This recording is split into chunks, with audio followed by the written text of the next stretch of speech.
जब दिल में देश की आज़ादी का जज्बा हो, हौसला हो, बुलंद हो, तो भला कौन रोक सकता है आज़ादी के मतवाले को। जी हाँ, हम बात कर रहे हैं सिवान जिले के महाराजगंज अनुमंडल शहर के मालवीय और स्वतंत्रता सेनानी तथा पूर्व विधायक स्वर्गीय उमाशंकर प्रसाद की। उमाशंकर बाबू बचपन से ही होनहार और देशभक्त थे। यही कारण था उन्होंने अंग्रेजी हुकूमत के खिलाफ बगावत कर दिया था। जब देश पर ब्रिटिश सैनिक शासक कर रहे थे, उस समय उमाशंकर प्रसाद ने युवाओं को जागरूक और शिक्षित करने के लिए महाराजगंज शहर में अपने निजी भूमि पर निजी कोष से उमाशंकर प्रसाद हाई स्कूल का स्थापना सन 1931 में मात्र 28 वर्ष की उम्र में कर दी थी। इसका एकमात्र मकसद था कि युवा पीढ़ी शिक्षित होकर अंग्रेजी हुकूमत के खिलाफ चल रहे जंग में जमकर हिस्सा ले। स्कूल खोले जाने के कारण अंग्रेजी सरकार इतनी नाराज हुई, उसके टॉमी सैनिकों ने स्कूल के लाइब्रेरी में आग लगा दी। उनका कहना था स्कूल में छात्रों के बीच उमाशंकर प्रसाद अंग्रेजी हुकूमत के खिलाफ बिगुल फूंकने का काम कर रहे हैं। इतने से ही नहीं, जब टॉमी सैनिकों का दिल नहीं भरा, उन्होंने स्वर्गीय प्रसाद की दुकान को लूट लिया। लेकिन इसके बाद भी उमाशंकर बाबू हिम्मत नहीं हारे। सन 1928 में महाराजगंज में पहुंचे, राष्ट्रपिता महात्मा गांधी की सभा कराई और उन्हें आंदोलन को और मजबूत करने के लिए 1001 रुपए की चांदी के सिक्के की थैली भेंट किया। इन सब के बाद जब देश रत्न डॉक्टर राजेंद्र प्रसाद महाराजगंज पहुंचे, स्वर्गीय प्रसाद ने उनके साथ नमक बनाओ आंदोलन में हिस्सा लिया। ब्रिटिश हुकूमत उमाशंकर बाबू से इतनी नाराज थी कि उसने स्वर्गीय प्रसाद को देखते ही गोली मार देने का आदेश जारी कर दिया। इस आदेश के बाद भी उमाशंकर प्रसाद भूमिगत हो गए और भूमिगत होने के बाद भी वह आंदोलन में सक्रिय लोगों को आर्थिक रूप से मदद पहुंचाने का काम करते रहे, ताकि आंदोलन की धार कमजोर ना पड़ जाए। देश की आजादी के बाद स्वर्गीय प्रसाद को महाराजगंज क्षेत्र के जनता ने 2 बार विधानसभा में भेजने का काम किया। बहुत उनकी भूमिका थी।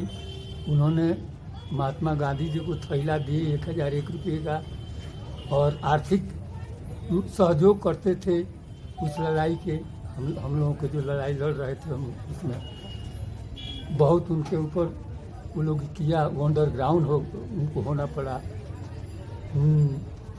और उनको माने मार देने के आदेश दे दिया था अंग्रेज़ों ने, तो अंडरग्राउंड होना पड़ा। और उन समझ में लड़ाई में तो उन्होंने जो उनका महाराज का सच्चे मालवीय हैं, वो शिक्षा का विभाग में तो उनके लिए कुछ कहना ही नहीं है। प्रसाद का जन्म 3 दिसंबर 1903 को हुआ था, जबकि उनका महाप्रयाण 15 अगस्त 1986 को हुआ। आज भी इस इलाके में स्वर्गीय प्रसाद को एक महापुरुष और शिक्षा प्रसारक के रूप में याद किया जाता है। देखिए, जहाँ तक सबसे पहले तो मुझे इस बात का फक्र है कि मैं उमाशंकर प्रसाद जैसे महान शख्सियत का पौत्र हूँ, जिस व्यक्ति ने अंग्रेजी हुकूमत को भगाने के लिए अपना सब कुछ न्यौछावर कर दिया था।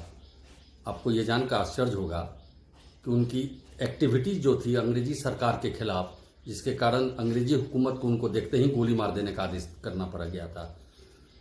लेकिन उसके बाद भी उस आदमी में इतना जज्बा था कि वो भूमिगत होकर भी यहाँ जो लोग अंग्रेजों के खिलाफ लड़ाई लड़ रहे थे, उनको आर्थिक रूप से मदद करना, नैतिक रूप से मदद करना, ये दोनों काम किया करते थे।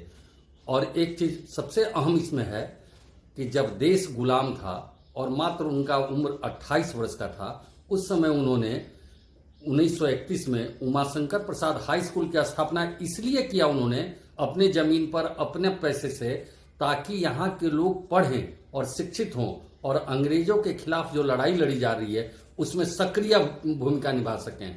महात्मा गांधी जब आए महाराजगंज में, तो आंदोलन को और मजबूत करने के लिए 1001 रुपये के चांदी के सिक्के की थैली उन्होंने भेंट किया। जब डॉक्टर राजेंद्र प्रसाद महाराजगंज में आए, नमक बनाओ आंदोलन चल रहा था, उसमें वो राजेंद्र बाबू के साथ मिलकर उस लड़ाई में रहे।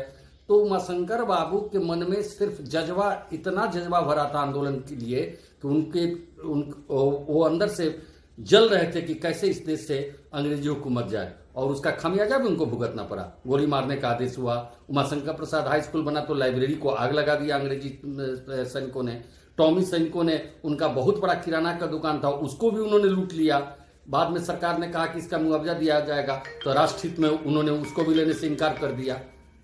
तो ये थे उमाशंकर प्रसाद।